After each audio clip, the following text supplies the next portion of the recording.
Dumating na tong USB to TTL converter at sa wakas matitest ko na rin tong ESP32. Pero wala pa rin talagang tunog eh. Sa puntong to akala ko sira na yung DAC kaya chinat ko yung seller. Sabi nila 32-bit na input kasi ang gamitin mo. All this time 16-bit na data ang pinapadala ko. At wala naman dapat issue kasi ayon sa datasheet nitong chip na gamit sa DAC supported ang 16-bit. Pero okay, sila nagbebenta kaya sila ang masusunod. Kung 32-bit edi test natin 32-bit. Nag-test ako. Isang sine wave muna. Nag-generate ako ng sine wave sa code at sinample ito as 16-bit audio. Pero para magawa yung sinabi ng seller, nilagay ko siya sa 32-bit na frame. So winner ko, in-upload ang code at sinaksak ulit.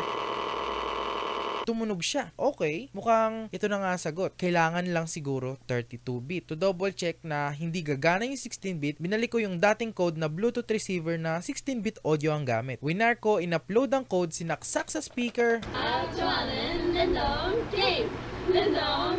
For some reason, gumana na lang rin bigla. Anong nangyayari? Mas lalo akong naguluhan. Inisip at binalikan ko yung mga ginawa ko. Na-realize ko na bago ko itry yung simpleng code ay nagpalit ako ng wire. Sa current setup, mukhang wire nga yung naging issue. Pero binalikan ko yung dating mga boards na ginamit ko at hindi pa rin siya gumagana dun. Baka sa pins na ginamit sa mismong module? Aba, ewan ko.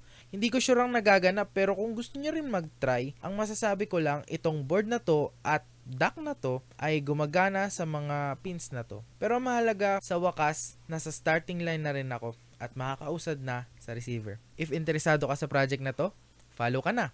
Bala ko mag-upload every Tuesday and Friday. Ayun lang muna. Hanggang sa muli. Bye-bye!